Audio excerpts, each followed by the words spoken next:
10-year note treasury yields ended the day unchanged, hovering right around 275. However, they did make a new low of this recent move down to as low as 270. That move began back on May 9th. We were trading around 320. So you're looking at a shift of about 45 basis points in yield since May 9th. That's after the May FOMC meeting and the 50 basis point rate hike, and the expectations for more 50 basis point rate hikes were priced into the market. Now today we got a weaker durable goods numbers, and that follows up yesterday's weaker manufacturing and housing.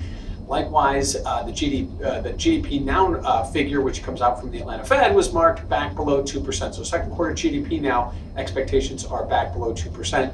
And looking over at that city surprise index, the index kind of gives us a measure of whether numbers are hitting their target, exceeding, or coming in below. Well, it's at a new year-to-date low. So that kind of gives you an indication the data is missing the mark here to the downside. At least it has been lately. So a lot of things working against what the Fed wants to do. Is the economy seems to be struggling based on the data, and treasury yields starting to reflect that as they move lower. Now, what does this all mean for volatility? Well, check out that CVOL index over at cmegroup.com, and you'll notice that in the bigger picture, as yields have declined, we are seeing volatility decline with it. Volatility has been in decline since the aforementioned May 9th high was put in at 320.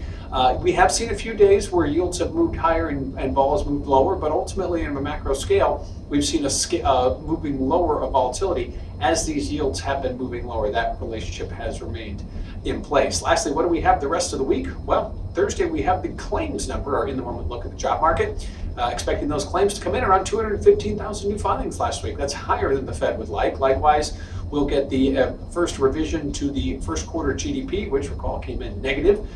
We also get a 7-year auction, and after a strong 2- and 5-year auction earlier this week, expectations are that it will be strong as well. So keep an eye out for that tomorrow in the afternoon. So 10-year note treasury yields, after dipping to a new low of the move, end the day right where they went out yesterday, right at 275, ahead of tomorrow's claims, ahead of tomorrow's GDP revision, and ahead of tomorrow's 7-year auction.